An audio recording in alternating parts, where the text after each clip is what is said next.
Hey guys, have you ever wondered what would it be like to be Sir Alex Ferguson or Michael Jordan or Malala Yousufzai, these successful people that we hear so much about in the media? What is it that's so different about them in their thinking, and how can we apply that to our own lives? Because here's the thing, what most people do is they spend their time mythologizing and idolizing the legend that is Elon Musk or Steve Jobs and reading all the articles and watching all the YouTube videos. But how do you actually apply some of the things that they practiced in their lives in your own day-to-day life? Well, there's three things that I think successful people do that I've met, that I've studied, that I've read about, that I've learned from, that I've been around. And I'm not just talking about super successful people. I'm talking about friends of mine who are working on their daily habits, who are meditating every day, waking up really early and working on whatever it is that's their practice and their vocation. And the three things are actions, coaching, and study. So the first thing that successful people do is whenever they get information, whenever they learn something, whenever they think of an idea, the gap between the thought and the action is really, really short. And they'll try and make it as short as possible. So let me give you an example. I'm driving one day, I think of an idea for a video. Now in that moment, I have an idea in my head. And what most people will do is, yeah, I'll come back to that later. They don't take action immediately after the event, in this case, the thought or the idea.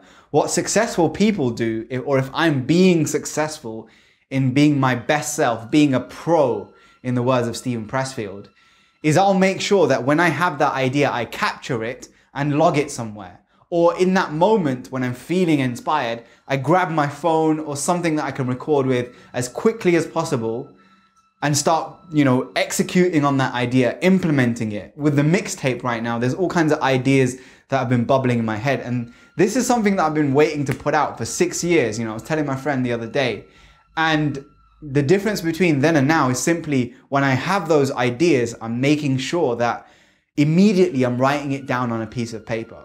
So you want to reduce the gap between the idea and the action. And if it's not something you can do immediately, you want to create a system whereby you can at least capture it or schedule it for later on. So that's the first thing they do. The second thing is coaching. Now, obviously I'm biased because I'm a coach, but I'm not necessarily talking about coaching sessions with a paid coach.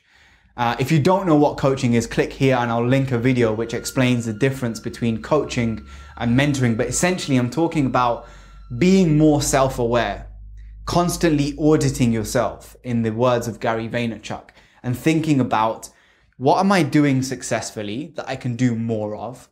What am I not doing, or what am I hiding away from or not showing up to that I need to fix or adjust?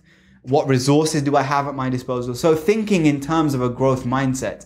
Now, one of the best ways to do this is to sit down and either coach yourself, things like Byron Katie's 4 questions, things like the Grow model, things like the well-formed outcome in NLP. All these are different tools available to you, different techniques to help coach you to have a plan. Brene Brown, in her book, she talks about hopefulness, that hope isn't some vague emotion, but it's knowing what you want, where you are now, and how you can get there, but equally being able to adapt to anything that comes your way. And that's what coaching is about. Successful people, they have an idea, they have a vision of what they want. They have the belief to go with it. They have the motivation, but they also have the structure and the processes and the habits and the systems and the resiliency and the grit to adapt to things that change along the way. And that's one of the things we know is life is constantly changing. You can plan your routine as clearly and specifically as you want, minute by minute, but you might get held up in traffic. You might bump into an old friend on the way home from the gym or after going to the supermarket. And that puts things into a different timeline. So you need to adapt to those varying things. And those are just 2 small examples, but you get the idea of what I'm talking about. And the final one is, I was going to say reading, but actually studying. Because you can read things, but it's not the same as studying. And studying your craft looks different for all of us.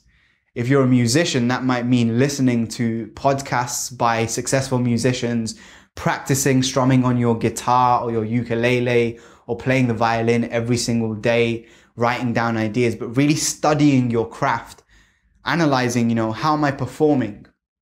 What improvements can I make? And that you can see here how the previous two really link in with each other.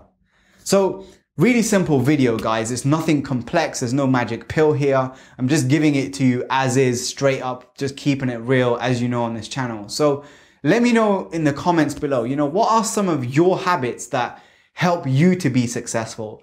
And what are some of the habits of successful people that you look up to that you'd like to take on? I hope you guys enjoyed this video, and I'll talk to you tomorrow. Peace.